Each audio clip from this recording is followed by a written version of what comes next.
السلام عليكم ورحمة الله وبركاته. حبايبي إن شاء الله هنعمل النهارده فطار سريع. أنا عشان تعبانة شوية فالدكتور مانعني من الزيوت وطالب مني آكل أكل صحي شوية على قد ما أقدر يعني. فهاعمل إيه، أنا عاوزة آكل طعمية نفسي فيها، فهاجيب هنعملها طبعًا في الإير فراير، وهنحط زيت خفيف جدًا في الكبات ديّة اللي هي السيليكون عشان ما نحطش مش هتنفع الورق في القلاية، وهنحط عليها كمية بسيطة كده من الزيت البخاخة، وهنحط فيها العجينة وهنحطها في الاير فراير. بسم الله.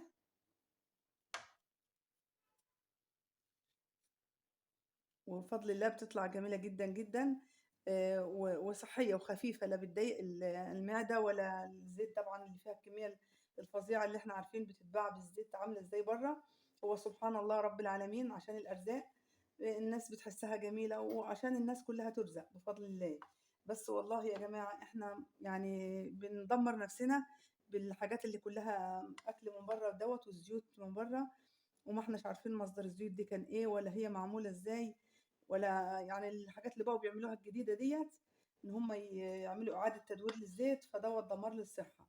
على قد ما بنقدر عشان احنا مفكرين ان احنا هنوفر يعني وقت ومجهود، لا ده احنا بالعكس بنضيع مجهودنا وبنضيع صحتنا في الاكل اللي هو بيجي من بره دوت، وبالحاجات اللي احنا مش عارفين لها مصدر ولا عارفين لها هوية. فنعمل يعني اي حاجة بسيطة في بيتنا بتبقى صحية وان احنا عارفين هي دي ايه ومعمولة ازاي.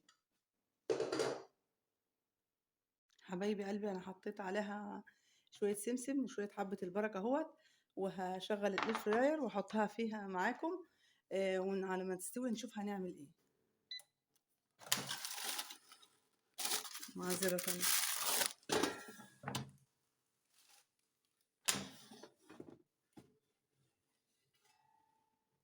بسم الله. بسم الله.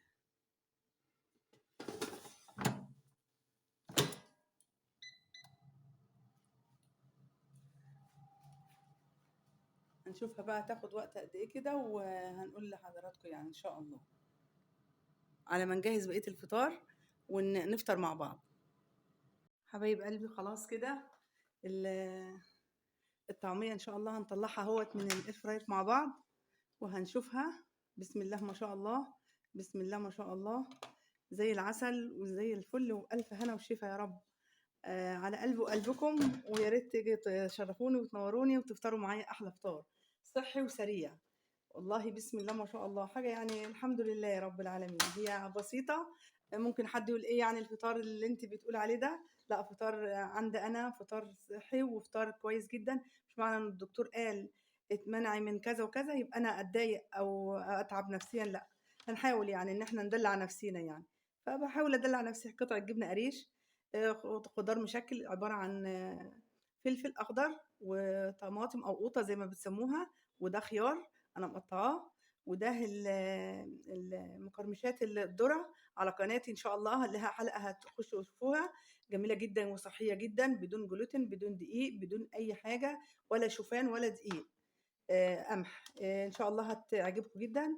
وديت الطعمية اللي احنا عملناها في الاير فراير زي الفل بدون زيت اهيت وصحية خالص، ودلعناها بشوية سمسم وحبة البركة على الوش وشوية جرجير واحلى احلى كوبايه نسكافيه يا جماعه. الدلع كله بقى، الدلع كله بسم الله ما شاء الله.